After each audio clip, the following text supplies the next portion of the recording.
The morning sun filtered through the windows of Rosie's diner as Sarah Mitchell tied her apron strings and prepared for what she didn't know would be her last shift. At 28, she had been working at the small roadside restaurant for 3 years, serving coffee and comfort food to truckers, travelers, and locals who appreciated good home cooking at reasonable prices.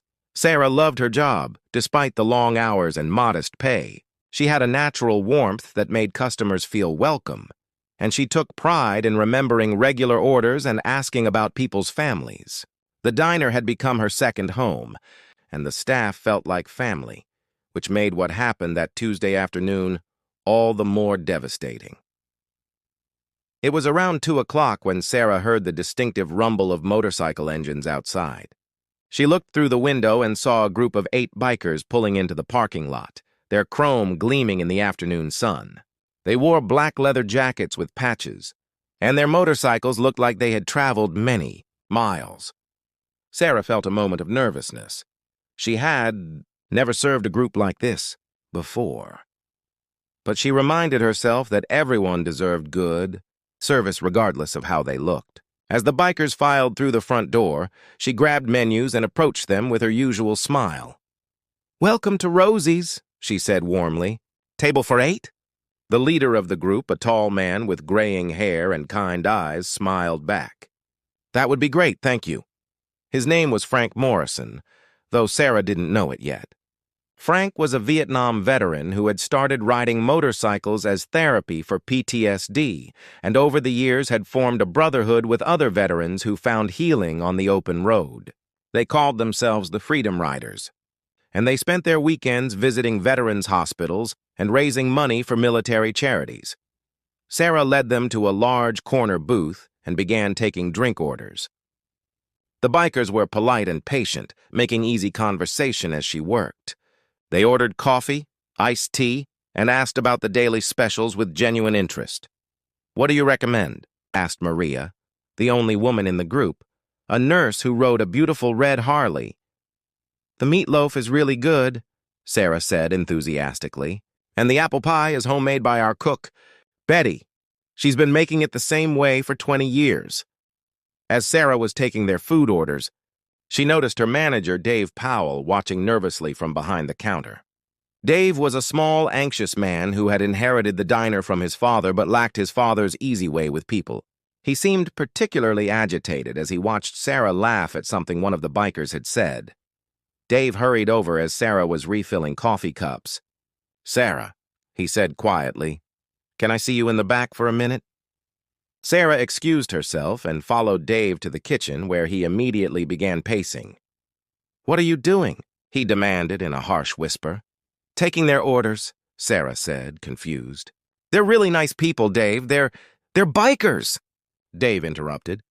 "Look at them. Leather jackets, tattoos, motorcycles. They're probably drug dealers or criminals or something worse." Sarah stared at her manager in disbelief. "Dave, you can't be serious." "They haven't done anything wrong. They're just having lunch." "I don't want their kind in my restaurant," Dave said firmly. "It's bad for our image. What if our regular customers see them and decide not to come back?" "Our regular customers include truckers with tattoos and construction workers in dirty clothes," Sarah pointed out. "Since when do we judge people by how they look?" Dave's face was turning red with anger and embarrassment. "This is different, and you know it. I want you to tell them we're closing early or something. Get them out of here." "I'm not going to lie to customers who haven't done anything wrong," Sarah said firmly. "They ordered food, they're being polite and respectful, and they deserve to be served just like anyone else." "If you serve them," Dave said, his voice low and threatening, "you're fired." The ultimatum hung in the air between them. Sarah looked through the kitchen door at the bikers, who were chatting quietly and waiting patiently for their food. She thought about her bills, her rent, her need for this job. But she also thought about her principles and what kind of person she wanted to be. "Then I guess I'm fired," she said quietly. Sarah returned to the dining room and continued serving the bikers as if nothing had happened. She brought their food, refilled their drinks, and chatted with them about their travels. She learned that Frank was a retired firefighter, that Maria worked at a children's hospital, and that the youngest member, Tommy, was a college student studying engineering. When they finished eating, Frank asked for the check. Sarah totaled it up. 8 meals, drinks, and desserts came to $127.50. Frank looked at the bill, then pulled out his wallet and placed $200 on the table. "Keep the change," he said with a smile. "You've been wonderful. Best service we've had in a long time." As the bikers prepared to leave, Dave emerged from the kitchen with Sarah's final paycheck and a termination letter he had hastily written. "Sarah Mitchell," he announced loudly enough for the whole restaurant to hear. "You're terminated immediately for violation of company policy." The bikers stopped in their tracks, looking from Dave to Sarah with growing understanding of what had just happened. "What policy?" Frank asked quietly. Dave puffed up with false bravado. "The policy of maintaining appropriate clientele in this establishment." The silence that followed was heavy with tension. Other customers in the diner had stopped eating to watch the confrontation unfold. Maria spoke first, her voice calm but carrying an edge of steel. "Are you saying we're not appropriate clientele?" "I'm saying this is a family restaurant," Dave replied, though his voice was beginning to shake. "We cater to decent, law-abiding citizens." Tommy, the young college student, stepped forward. "Sir, I'm studying to be a pediatric nurse. Maria here runs the trauma unit at Metropolitan Hospital. Frank spent 27 years as a firefighter and saved more lives than you could count. What exactly makes us inappropriate?" Dave had no answer for that, but he wasn't backing down. "The point is, my employee violated company policy by serving you against my direct orders." Frank looked at Sarah, who stood quietly with her paycheck in her hand, maintaining her dignity despite the humiliation. "Ma'am," Frank said to Sarah, "you knew this would cost you your job, and you served us anyway?" Sarah nodded. "Everyone deserves to be treated with respect," Frank smiled, then turned to address the other customers in the diner, his voice carrying clearly throughout the room. "Ladies and gentlemen, I want you to know that this young woman just lost her job for the crime of treating 8 veterans with basic human decency. We are the Freedom Riders, and we're all military veterans who spend our time visiting VA hospitals and raising money for wounded soldiers. This waitress chose to do what was right, even when it cost her everything." The reaction from the other customers was immediate and intense. An elderly man at the counter stood up angrily. "Dave, you ought to be ashamed of yourself." A family in a nearby booth began applauding Sarah, and soon the entire restaurant was clapping. Dave's face had gone from red to pale as he realized how badly he had misjudged the situation. Frank pulled out a business card and handed it to Sarah. "Miss, if you're interested, my brother owns a restaurant in the city. He's always looking for good people, and I'd be happy to recommend you." As the bikers filed out, each one stopped to shake Sarah's hand and thank her for her kindness. The last to leave was Frank, who pressed something into Sarah's palm. "For your trouble," he said quietly, then followed his friends outside. When Sarah opened her hand, she found $500 in cash and a note that read, "Thank you for seeing us as people, not prejudices. The Freedom Riders." The next morning, Sarah woke up to her phone ringing constantly. It seemed that Frank Morrison wasn't just any veteran. He was a well-known community leader whose brother owned one of the most successful restaurant chains in the state. More importantly, the story of what had happened at Rosie's Diner had spread throughout the tight-knit veteran community and beyond. By 10 o'clock, there were dozens of motorcycles in the diner's parking lot. Veterans, their families, and supporters had come to show their displeasure with Dave's treatment of both the Freedom Riders and Sarah. But they weren't there to cause trouble. They were there to make a point.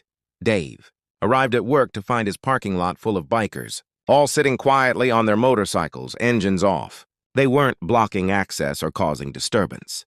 They were just there, a silent reminder of the consequences of prejudice and poor judgment. Inside the diner, Dave discovered that half his staff had called in sick, and several regular customers had left when they learned what had happened to Sarah.